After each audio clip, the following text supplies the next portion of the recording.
The chakra system is based on ancient Vedic texts, and in Sanskrit, the word literally means disc or wheel, as in wheel of energy or disc of flowing energy through our body.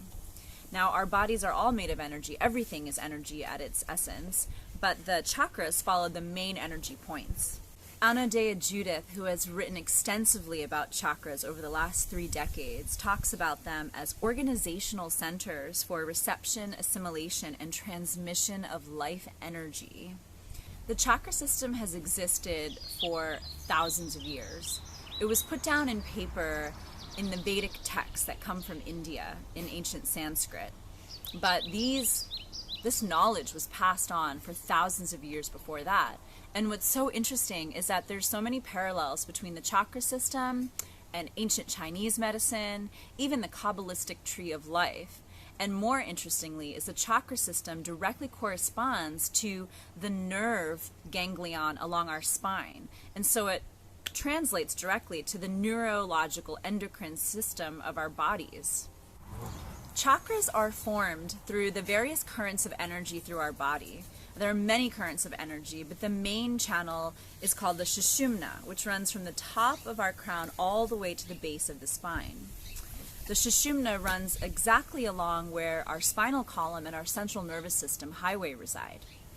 2 main currents of energy, the Ida and the Pingala, run up and down and make crisscross patterns very much like our DNA, and create the centers of energy. Now, the Ida is the current of energy that is the feminine aspect, the yin aspect, the night or moon aspect of energy. This is the balancing energy that is associated with our parasympathetic nervous system, or the part of our nervous system that helps us to rest and digest.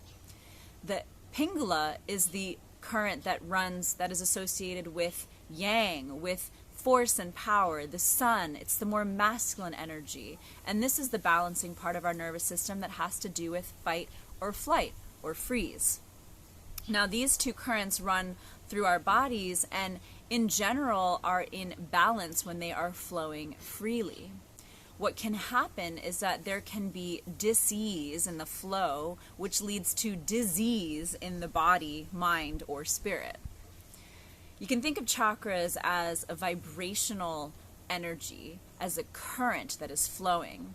And when there are unmanifested emotions like a constant hatred or anger or worry or lack of being able to forgive, then these biochemical reactions that accompany those emotions result in blockages, just like a boulder would be blocking a river current from flowing smoothly. According to Christiane Northrup, who is a gynecologist and medical intuitive, there is always the possibility of health and disease in the body.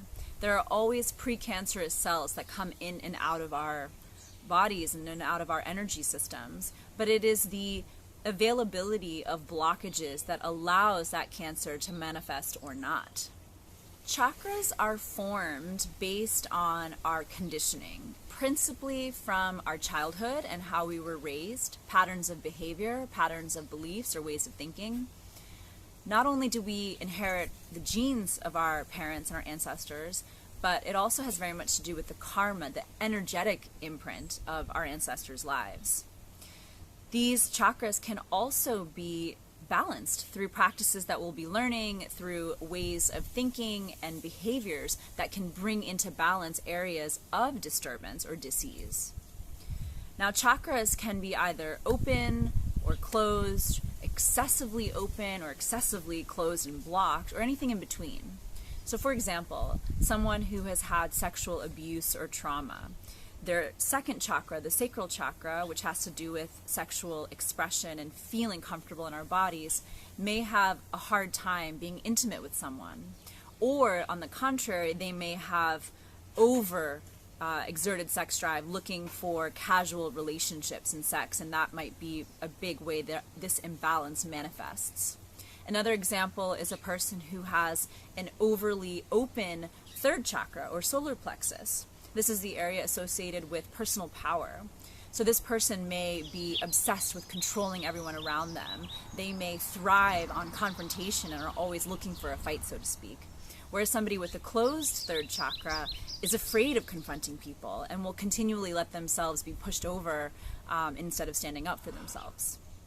Now, blockages in one area, because it's an interconnected system, will certainly affect other areas. And so chronic avoidance of anger and not addressing a core wound of maybe forgiveness for something that has happened may result in gastrointestinal issues, because the heart chakra is right above the stomach, of course.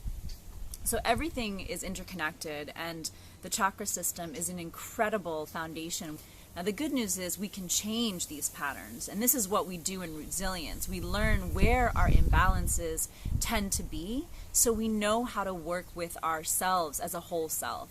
We learn how to work with our leadership qualities. We learn how to work with what foods nourish or aren't so great for us, and we learn how to work with practices using sound and yoga and meditation to help bring these energy centers into balance, to create flow, to create ease, and to create this healthy balance of our whole selves.